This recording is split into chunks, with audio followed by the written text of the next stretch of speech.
नमस्कार साथियों, मैं डॉक्टर सुशील दुबे। हम लोग जब छोटे थे और जब कभी हम लोग खेलते खेलते गिर जाते थे और हमारे घुटने छिल जाते थे, हमारी स्किन पे चोट लग जाती थी, तब हम लोग अक्सर ये काम करते थे और हमारा घाव सूख जाया करता था। हम लोग कोई आयोडीन का टिंचर नहीं लगाते थे, ना ही डेटॉल या सेवलॉन का इस्तेमाल होते थे। उस वक्त ये सब उतना प्रचार में नहीं था। ना ही कोई सोफ्रामाइसिन का ऑइंटमेंट हम लगा पाते थे कि इन्फेक्शन को रोकना है, बल्कि हमारे बचपन में हम बिल्कुल उसका उल्टा करते थे। हम लोग अपने घाव पर जहां चोट लगी होती थी उस पर मिट्टी डालते थे और साथ ही साथ ये गाना गुनगुनाना भी नहीं भूलते थे कि मटिया सुखाए जाए, घाव झुराए जाए। मतलब मिट्टी सूख जाएगी और हमारा जो चोट का घाव है वो भी सूख जाएगा। और होता भी यही था। हमारे चोट वाले घाव को कुछ ही दिनों में ये मिट्टी बिल्कुल ठीक कर देती थी। हमारा घाव ठीक हो जाया करता था उसी मिट्टी से। अब मुझे ये नहीं पता था उस वक्त कि क्या वो मेरे बेसुरे गाना गाने की वजह से ठीक होता था या क्या वजह थी, ये हमें पता नहीं था। उस वक्त तो यही लगता था कि गाना गाने से ही थोड़ा सा ठीक हो जाता है। लेकिन आज ये बात बहुत अच्छे से समझ आती है कि वो उस मिट्टी के अंदर की हीलिंग पावर्स थी जिसकी वजह से वो ठीक होता था, ना कि हमारे बेसुरे गाने से। ये उस मिट्टी की शक्ति थी जो हमारे घाव को बहुत सरलता से ठीक कर देती थी बिना किसी कॉम्प्लिकेशंस के। आज हम डरते हैं कि कहीं मिट्टी लग जाएगा तो इन्फेक्शन हो जाएगा, कहीं कोई बैक्टीरिया चला जाएगा। लेकिन उस मिट्टी में इतनी ताकत जरूर थी कि वो हमारे घाव को आगे बढ़ने नहीं देता था और हम ठीक भी हो जाते थे। ये मेरा बचपन का खेल खेल में मिला हुआ अनुभव है और आज मैं पूरे दावे के साथ ये कह सकता हूं कि आप लोगों का भी कुछ इस तरह का एक्सपीरियंस मिट्टी के साथ रहा होगा। गाने के शब्द बदल गए होंगे, सुर ताल लय बदल गई होगी, लेकिन मिट्टी वही थी और उस मिट्टी में वही मैजिकल गुण थे, वही मैजिकल हीलिंग पावर्स थी। मिट्टी जैसी मामूली और मोस्टली इनर्ट सब्सटेंस को जब डॉक्टर हनीमन ने पोटेंटाइज्ड फॉर्म में होम्योपैथी में इंट्रोड्यूस किया, तब हमें यह पता लगा कि इस मिट्टी में वाकई बहुत सारे मैजिकल हीलिंग पावर्स हैं। आज हम इस मंच के माध्यम से इसी मिट्टी के बारे में बात करेंगे, इसी मिट्टी के बारे में डिस्कस करेंगे। इस मिट्टी से जो होम्योपैथिक मेडिसिन बनती है उसका नाम है सिलिशिया। कोई साइलिशिया कहता है, कोई सिलिशिया कहता है और कोई सिलिका कहता है। अलग अलग जगह के लोग अलग अलग तरीके से इसको बुलाते हैं। आज भी इस सो कॉल्ड मॉडर्न वर्ल्ड में अगर आप होम्योपैथी को छोड़ दें तो silicea as an internal medicine is practically unknown. Silicea को ये मॉडर्न मेडिसिन जो अपने आप को मॉडर्न कहता है, वो अभी तक एक्नॉलेज नहीं कर पाया कि सिलिशिया के अंदर कितने ग्रेट हीलिंग पावर्स हैं। Silicea is one of the most important remedies of chronic disease. तो जैसा कि अभी हमने बात की कि silicea is one of the very important remedy in chronic disease, और क्रॉनिक डिजीज कैसे डेवलप होता है? क्रॉनिक डिजीज स्लो प्रोग्रेस वाले होते हैं, क्रॉनिक डिजीज धीमी गति से आगे बढ़ते हैं, क्रॉनिक डिजीज बहुत लिंगरिंग होते हैं, कई सालों से चलते आ रहा है। तो हमारा सिलिका का एक्शन, हमारे सिलिशिया का एक्शन भी ऐसा ही कुछ होता है, स्लो होता है। सिलिशिया की पैथोलॉजी बहुत ही स्लो डेवलप होगी और काफी लंबा समय लगेगा उसको पूरी तरीके से सिलिशिया पर्सनालिटी में डेवलप होने के लिए। Thus, Silicea is suited to complaints that develop slowly and gradually. Silicea is a very long acting and deep acting remedies. हमने कहीं कहीं पर ऐसा सुना है कि जहां सर्जन का नाइफ नहीं पहुंच सकता वहां पर सिलिशिया पहुंच जाती है। तो जैसा कि मैंने बताया, सिलिशिया is a very long acting and deep acting remedy. Silicea इतना डीप एक्शन काम करती है कि हेरिडिटी में भी चेंजेस ला सकती है, जेनेटिक्स में भी चेंजेस ला सकती है। सिलीशिया का डीप एक्शन इतना माइन्यूट लेवल पर होता है कि ये जेनेटिक रिपेयरिंग भी कर सकती है, और ये मेरा निजी अनुभव है जहां पर मैंने सिलीशिया को ऐसा काम करते हुए देखा है। सिलीशिया का जो डीप एक्शन है या सिलीशिया का जो माइन्यूट लेवल पर जो एक्शन है, जो मैंने अभी जेनेटिक रिपेयरिंग की बात की, इस बात को समझाने के लिए मैं आप सबके समक्ष एक एग्जाम्पल रखना चाहता हूँ, एक एग्जाम्पल कोट करना चाहता हूँ मेरे केसेस में से। तो ये केस में जो आपके साथ साझा कर रहा हूँ, ये एक पेशेंट है जिसने मुझे संपर्क किया था क्योंकि वो प्रेगनेंसी को कंटिन्यू नहीं कर पा रहे थे। मतलब कि वो प्रेग्नेंट तो होती थी, लेकिन किसी कारण से उनको वो मेडिकली टर्मिनेट कर देना पड़ता था, उनको एबॉर्शन करा देना पड़ता था। तो जैसा मैंने बताया, प्रेगनेंसी कंटिन्यू नहीं कर पा रही थी का मतलब है कि वो प्रेग्नेंट हो जाती थी, पर हर 3rd या 4th मंथ में उनको एबॉर्शन कराना पड़ता था। एबॉर्शन क्यों कराना पड़ता था? तो इस प्रेगनेंसी को मेडिकली टर्मिनेट इसलिए करना पड़ता था क्योंकि उनके बच्चे में किडनीज फॉर्म नहीं होते थे। अब क्योंकि किडनी फॉर्म नहीं होते थे तो प्रेगनेंसी कंटिन्यू करके भी एंड रिजल्ट तो कुछ नहीं होता।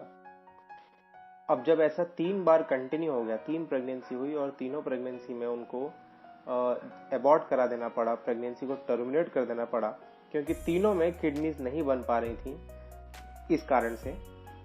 तो अब इनका जेनेटिक कैरोटाइपिंग टेस्ट किया गया। तो जब इनका जेनेटिक कैरोटाइपिंग टेस्ट किया गया तो पता लगा कि फादर की रिपोर्ट्स नॉर्मल थे, बट मदर के जीन्स में एक ऐसा लोकस जो किडनी फॉर्मेशन में हेल्प करता था, वो नॉन फंक्शनल था, या यूं कहें कि वो मिसिंग था। इसका मतलब कि as per self-proclaimed modern medicine, they had no option to reproduce a normal healthy baby. They had no option to reproduce a normal healthy baby on their own. So they were advised to go for surrogate mother. तो उनको gynaec ने surrogacy के लिए जाने के लिए सलाह दी। Meanwhile उनका केस अपने पास आया और हमने उनको उनके कंप्लीट केस टेकिंग के बाद कुछ रूब्रिक्स लिए। रूब्रिक्स थे mathematics inability for mind late too late always, rectum diarrhoea milk after, mind squandering, mind fear narrow place in, mind yielding disposition, mind mildness, mind affectionate, generals, history, personal tonsillitis of recurrent, head perspiration of scalp, and rectum constipation, ineffectual urging and straining. इन सारे rubrics को जब हम club करते हैं तो हमको medicine मिलती है सिलीशिया। तो सिलीशिया के फ्यू डोजेस 0/1 पोटेंसी में देने के बाद, जो कि हमने बहुत ही केयरफुल केस टेकिंग के बाद ये इस प्रिस्क्रिप्शन पर हम पहुंचे थे।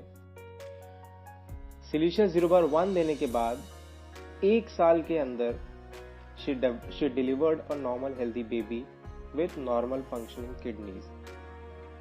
अब अगर आप इसको मॉडर्न मेडिसिन के हिसाब से देखें, या जो मैंने बताया कि सेल्फ प्रोक्लेम्ड मॉडर्न मेडिसिन है, इन हमारी जो पैथोलॉजी की बुक्स हैं, हमारा जो जेनेटिक्स का बुक है, वो कहीं ना कहीं हमको एक लिमिटेशन में बांध देता है कि ये चीज संभव है, ये चीज असंभव है। लेकिन होम्योपैथी में कोई भी चीज असंभव नहीं है। होम्योपैथी में कोई भी चीज ऐसा नहीं है जो नामुमकिन है। उस महिला ने सिलीशिया 0/1 की मदद से नॉर्मल बेबी को जन्म दिया। अब वो बच्चा 1 साल का हो गया है। कुछ ही दिनों पहले उसका बर्थडे हुआ था, आज जब मैं रिकॉर्ड कर रहा हूं, आज से कुछ दिन पहले। तो ये होता है सिलीशिया का डीप एक्शन। जेनेटिक रिपेयरिंग तक भी संभव है। तो जैसा कि मैं हमेशा कहता हूं कि इससे पहले कि मरीज हमें कुछ बताए, या इससे पहले कि हम उससे कुछ पूछें, कुछ बातें ऐसी होती हैं जो हमें अनायास ही दिख जाती हैं, वो हमें पूछना नहीं पड़ता। तो सबसे पहले ये देखते हैं कि वो दिखता कैसा है, क्योंकि यही वो चीज है जो सबसे पहले हमारी नजर में आती है।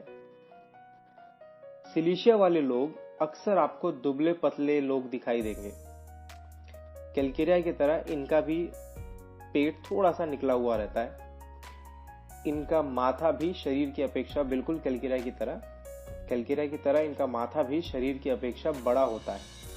कैलकेरिया की तरह इनके माथे पर भी पसीना होता है, हथेलियों और तलवों में पसीना होता है, और दोनों के हाथ ठंडे और पसीने से भीगे हुए रहते हैं। दोनों ही स्लो होते हैं। दोनों की गर्दन में लिम्फ नोड से एनलार्जमेंट मिल जाएगा। दोनों ही डरे सहमे से नजर आएंगे। दोनों ही चिली होते हैं। दोनों ही राइट साइडेड होते हैं, और दोनों के ही फॉन्टेनल्स देरी से क्लोज होते हैं। दोनों में एसिमिलेशन की परेशानी होती है। लेकिन डिफरेंस क्या आता है कि कैलकेरिया सुस्त और आलसी होते हैं, और कैलकेरिया को ऑक्सीपुट में पसीना ज्यादा होता है, खास करके जब वो सोते हैं, जबकि सिलिशिया में माथे पर, एक्जिला में और हथेलियों और तलवों में पसीना ज्यादा होता है। कैलकेरिया के हथेलियों और तलवों में पसीना बहुत कम होगा, जबकि इसमें बहुत ज्यादा प्रोफ्यूज होता है। इतना ज्यादा प्रोफ्यूज होता है कि हाथ की स्किन भी गल जाती है। ऐसे कॉन्स्टिट्यूशंस आपको अक्सर बच्चों में देखने को मिल जाते हैं, और वहां पर डिफरेंशिएट करना बड़ा मुश्किल हो जाता है कि ये कैलकेरिया है या सिलिशिया है। कैलकेरिया और सिलिशिया को डिफरेंशिएट करने का एक तरीका ये भी है कि कैलकेरिया का इंटेलिजेंस थोड़ा सा लोअर साइड में होता है, जबकि सिलिशिया बहुत ही इंटेलिजेंट होते हैं। सिलिशिया is one of the very important remedies in cases of delayed milestones और slow development of babies। जैसे कि जब हम कैलकेरिया डिस्कस कर रहे थे तब भी मैंने बताया कि दोनों में स्लो लर्निंग टू वॉक होता है, लेकिन कैलकेरिया में लर्निंग स्लो है ऐसा नहीं है। उसको आता है कि चलना कैसे है, लेकिन वो चल नहीं पा रहा है क्योंकि उसका जो हड्डियां हैं वो कमजोर है। सिलिशिया में भी स्लो लर्निंग टू वॉक है। इसके अंदर भी बोन्स प्रॉपर डेवलप नहीं हो पाते, उसका जो रिफ्लेक्सेस है वो प्रॉपर नहीं हो पाता, उसके जो माइलस्टोन्स हैं वो प्रॉपरली अचीव नहीं हो पाते, इसलिए उसका स्लो होता है, जबकि इंटेलिजेंस सिलिशिया में ज्यादा होता है। तो इस बात को समझाने के लिए मैं आपको मेरे एक और केस के पास ले चलता हूँ। ऐसा ही एक केस मेरे पास अभी भी है, जो देखने में बिल्कुल वैसे ही लगता है जैसे कि मैंने सिलिशिया के बारे में बताया।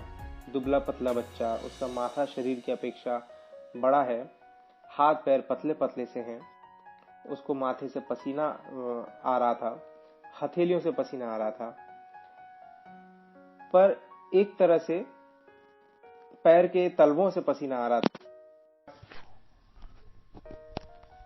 और एग्जामिनेशन से ये समझ आ गया था कि इस बच्ची के सर में एंटीरियर फॉन्टेनल्स अभी भी ओपन है, जो कि अब तक क्लोज हो जाने चाहिए थे। इस बच्चे की एज मेरे पास जब वो आई तो वो लगभग 1.5 साल की थी।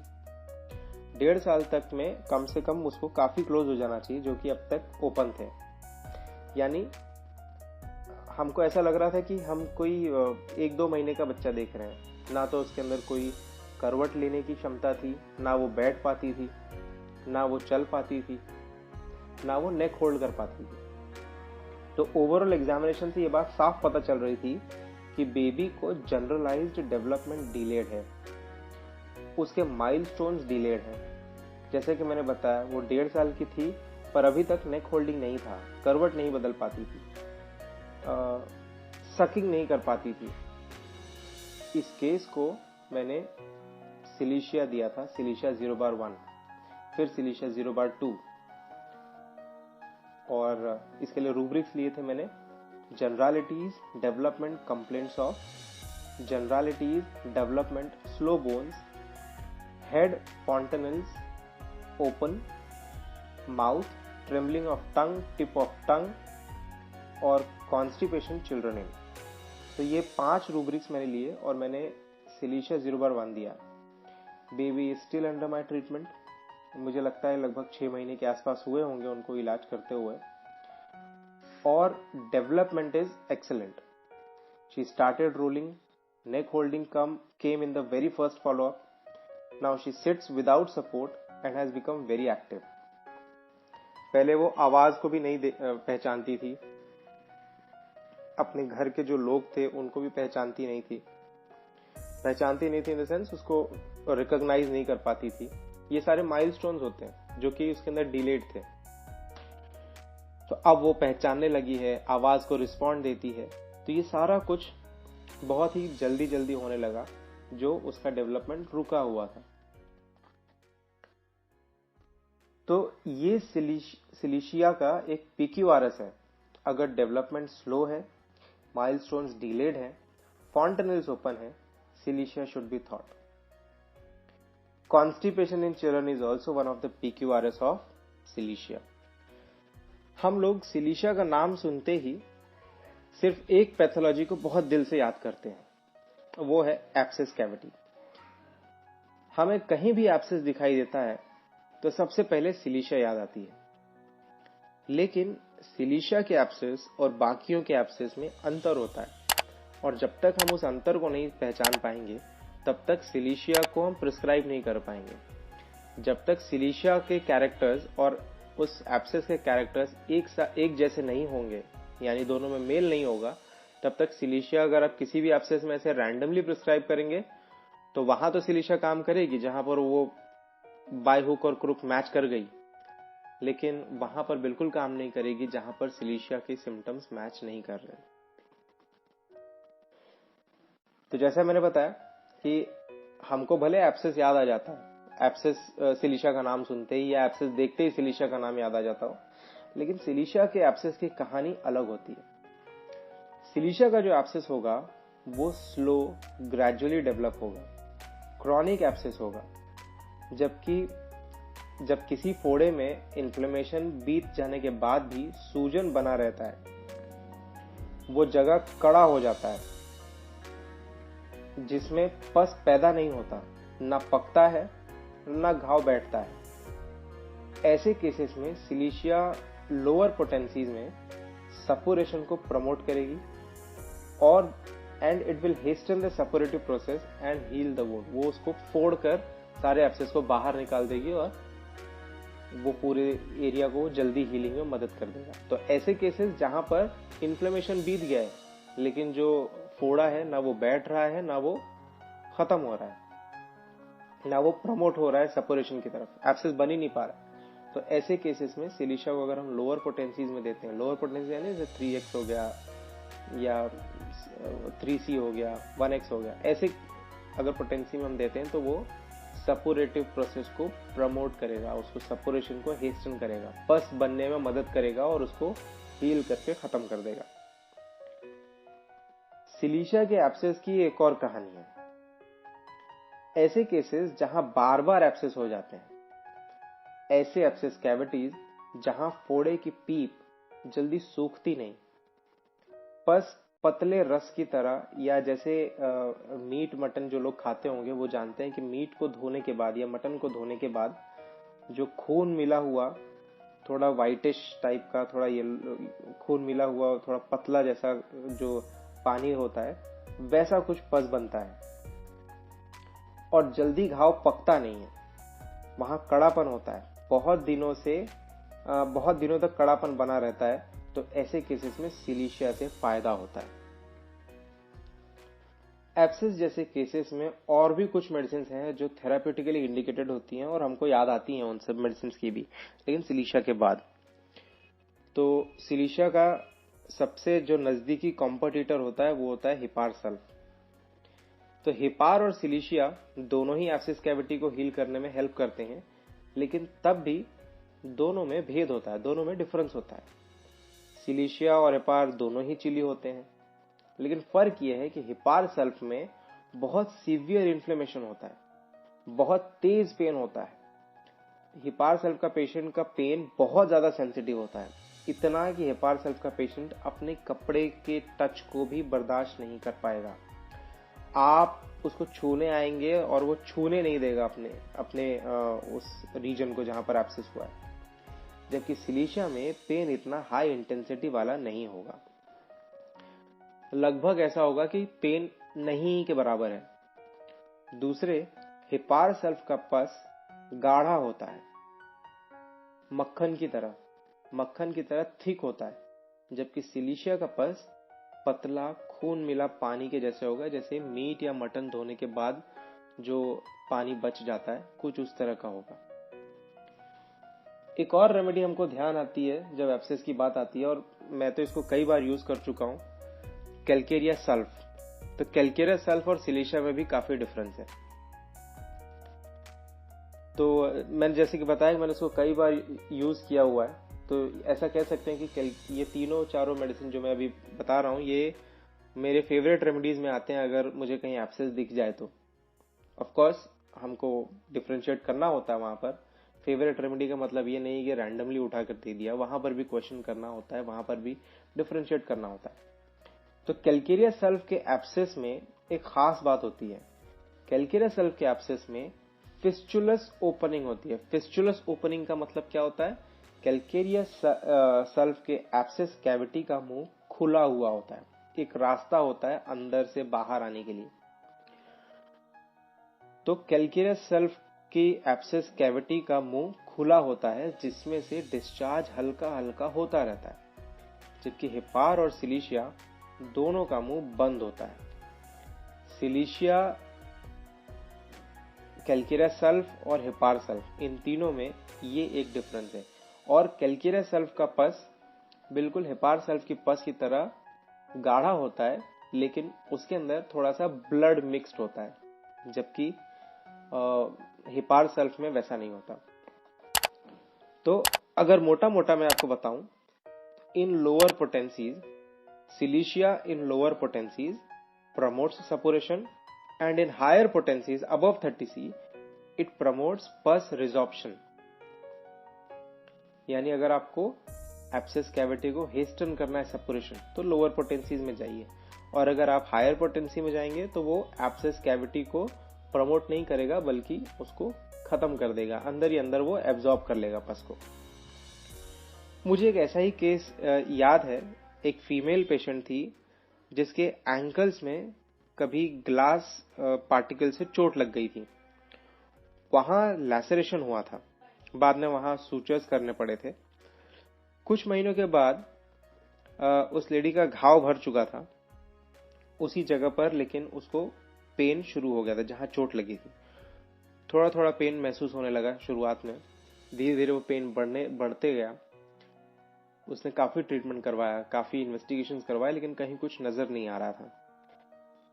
फिर वो किसी होम्योपैथ के पास गई और वहां पर उन्होंने केस टेकिंग के बाद सिलिशिया प्रिस्क्राइब की। सिलिशिया ने जहां पर वो उनको चोट लगी थी वहां पर एब्सेस प्रोड्यूस कर दिया, वहां पर एब्सेस प्रोड्यूस किया, एंड उस एब्सेस कैविटी को जब उसने थ्रो आउट किया तो उसमें से एक छोटा ग्लास का पार्टिकल मिला जो अंदर ही एम्बेडेड हो चुका था। शायद जब उनको चोट लगी थी तो ये छोटा सा पार्टिकल अंदर रह गया था, और जिसके कारण उनको पेन हो रहा था। तो वही जो मैंने बताया कि जहां सर्जन का नाइफ नहीं पहुंच सकता, वहां पर सिलिशिया पहुंच सकती है। Such is the action of silicea. अगर किसी व्यक्ति को चोट लगती है और कोई फॉरेन मटेरियल अंदर रह जाता है, silicea will expel it out when symptoms agree. Silicea का एक और पीक्यूआरएस है, और वो है एलिमेंट्स फ्रॉम वैक्सीनेशन। कोई भी समस्या या कोई भी बीमारी जिसकी शुरुआत में आपको वैक्सीनेशन की हिस्ट्री मिले, तो वहां पर सिलिशिया के बारे में सोचना चाहिए। मैं इस बात को साबित करने के लिए आपको एक केस आपके साथ एक साझा करता हूं। ये केस था न्यूबॉर्न बेबी का। ये न्यूबॉर्न बेबी का बर्थ होने के 48 आवर्स के अंदर ही उसको कन्वर्जन्स आने लगे। बर्थ हिस्ट्री में कहीं कोई कॉम्प्लिकेशन नहीं थी, बर्थ हिस्ट्री नॉर्मल थी, कोई ऐसा साइन नहीं था जिसकी इसके अंदर ऐसे फिट्स आने के कोई चांसेस हैं। फिर ऐसा क्यों हुआ? उस बच्चे के ब्लड रिपोर्ट्स में सिर्फ इतना समझ आया था कि उस बच्चे के ब्लड में कैल्शियम काफी कम था, जिसके कारण से उस बच्चे को कार्पोपेडल स्पाजम्स आ रहे थे। He was kept on IV calcium gluconate continuous drip। होता ये था कि उसको ग्लूकोनेट कैल्शियम का जब उसका खत्म होता था और ड्रिप हटाने की कोशिश करते थे तो फिट्स दोबारा शुरू हो जाते थे। अब कैल्शियम अगर शुरू से ही नहीं था तो तुरंत होना चाहिए था स्पाज्म, लेकिन 48 आवर्स के बाद क्यों शुरू हुआ? क्वेश्चनिंग से पता लगा कि उसको वैक्सीन लगाया गया था। 5-6 घंटे बाद से ही कन्वर्जन आने शुरू हो गए। जिस दिन उसको वैक्सीन लगाया उसके 5-6 घंटे के बाद ही कन्वर्जन शुरू हो गए। ऐसा एक रूब्रिक हमको मिलता है फाटक रिपोर्टरी में। रूब्रिक है convergence spasm vaccination after. Rubric है conversion spasm vaccination after. That boy received silicea and his calcium metabolism were restored to normal. कुछ ही दिनों में वो बच्चा NICU से ICU में आया, NICU से वो नॉर्मल वार्ड में आया, नॉर्मल वार्ड से वो घर आ गया। तो एक तो सिलीशिया का डीप एक्शन हमको यहां पता लगता है। दूसरा, ailments from vaccination is one of the very striking symptoms of silicea. अगर आपको कोई 2 रेमेडी अगर याद आती है एलिमेंट फ्रॉम वैक्सीनेशन में, तो आपको कम से कम ये 2 रेमेडीज तो याद आने ही चाहिए, सिलीशिया एंड थूजा।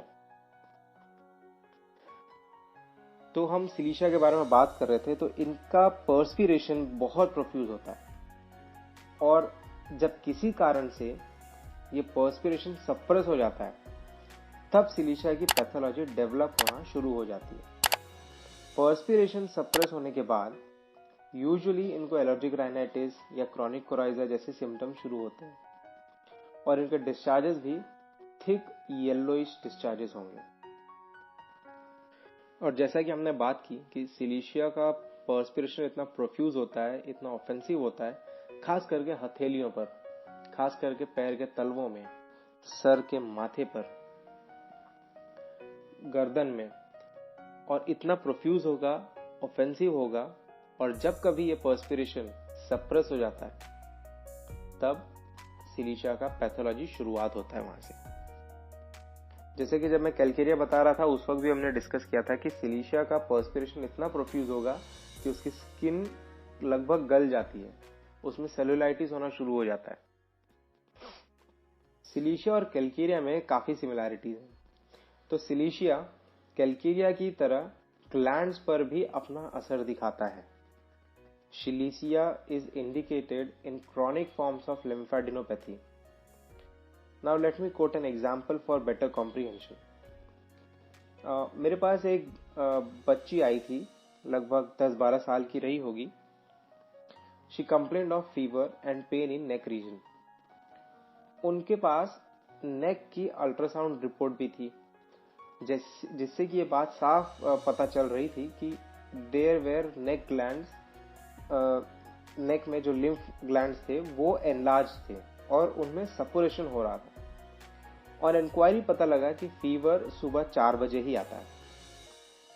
तो इस केस में हमको कोई बहुत ज्यादा हिस्ट्री मिला नहीं था, तो छोटे से इसी जो भी जानकारी हमको मिली 2-4 लाइन की, इससे हमने रूब्रिक्स लिए थे। और रूब्रिक्स थे generalities, suppuration of glands, generalities, swelling of glands, time night 4 AM.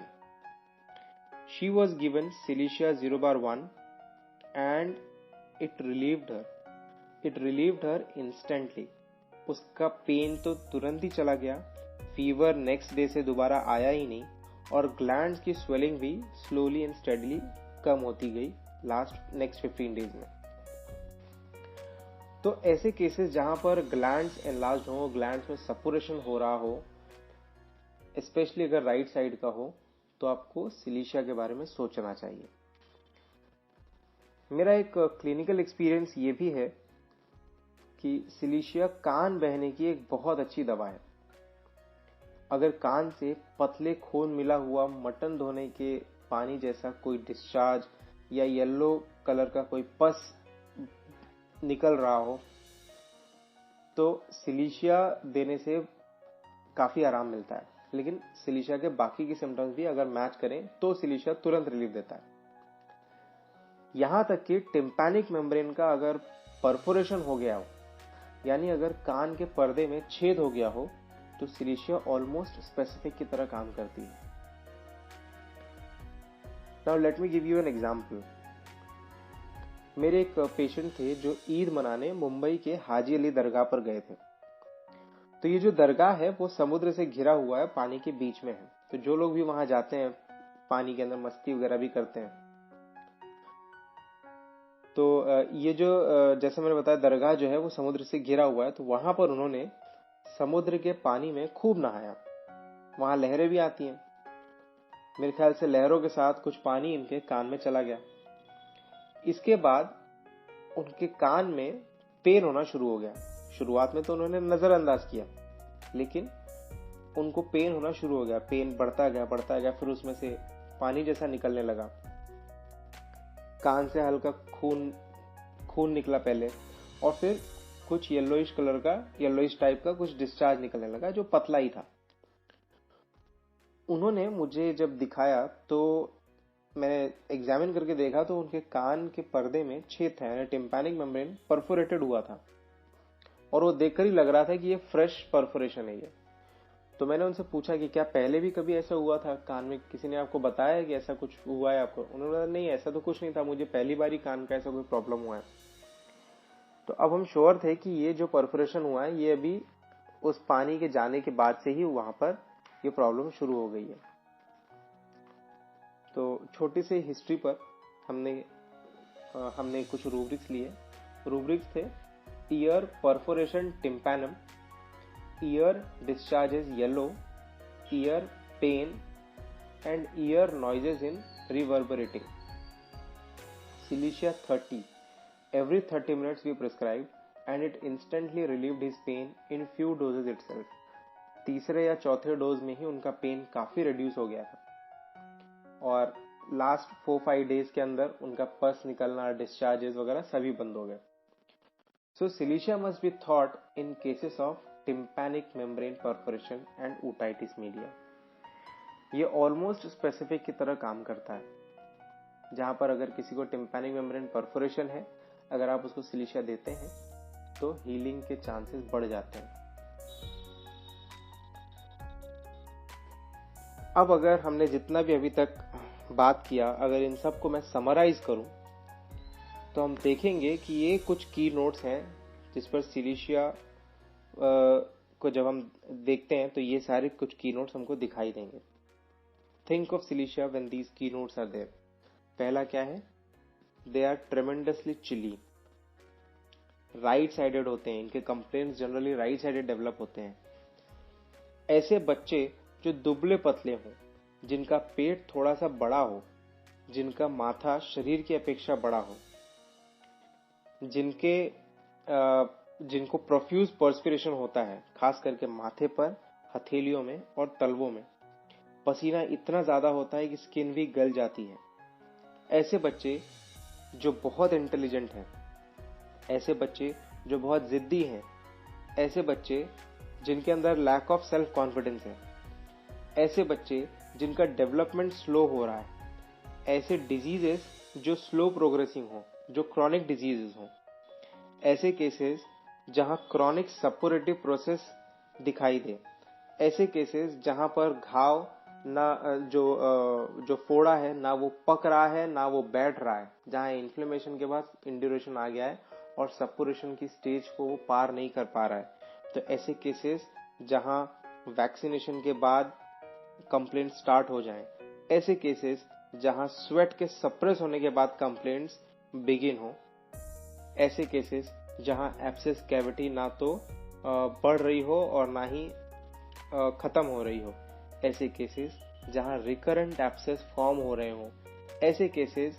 जहां रिकरेंट टॉन्सिलाइटिस हो रहा हो, ऐसे केसेस जहां फॉन्टेनल्स ओपन हो, खास करके एंटीरियर फॉन्टेनल्स, ऐसे केसेस जहां छोटी सी छोटी चोट भी जल्दी हील ना हो, छोटी सी इंजरी भी सपोरेट होने लगे, ऐसे केसेस जहां कोई फॉरेन बॉडी लॉज हो गई हो, वहां सिलिशिया उनके एब्सेस फॉर्म करके बाहर फेंक देगा। ऐसे केसेस जहां टिम्पैनिक मेम्ब्रेन में परफोरेशन हो गया हो, और ऐसे केसेस जहां लिम्फ नोड्स इन्वॉल्व हो, जहां ग्लैंडुलर एनलार्जमेंट हो, जहां ग्लैंड्स के अंदर सपोरेशन स्टार्ट हो जाए या नेक्रोसिस स्टार्ट हो जाए। तो ये हमने जो अभी तक बात किया, ये एक ओवरऑल व्यू मैंने फिजिकल्स के तौर पर देने की कोशिश की है। सिलिशिया से संबंधित अगर आपके किसी भी तरह के प्रश्न होंगे तो जरूर पूछिएगा, आपके सवालों का इंतजार रहेगा। सवाल पूछने से कभी संकोच मत करिए, क्योंकि ये सवाल ही होते हैं जो आपको आंसर दिलवाते हैं। अगर आप पूछेंगे नहीं तो हमको पता ही नहीं लगेगा कि आपके डाउट्स क्या हैं, और जब हमको पता ही नहीं लगेगा तो हम बताएंगे क्या। हम अपनी तरफ से पूरी कोशिश करते हैं कि आपके सवाल पूछने से पहले ही हम लगभग सारे आंसर दे दें। फिर भी सवाल कितना भी छोटा हो, बिल्कुल संकोच मत करिएगा, बेझिझक निसंकोच होकर पूछिएगा। आपके सवालों का इंतजार रहेगा। धन्यवाद, शुक्रिया, थैंक यू।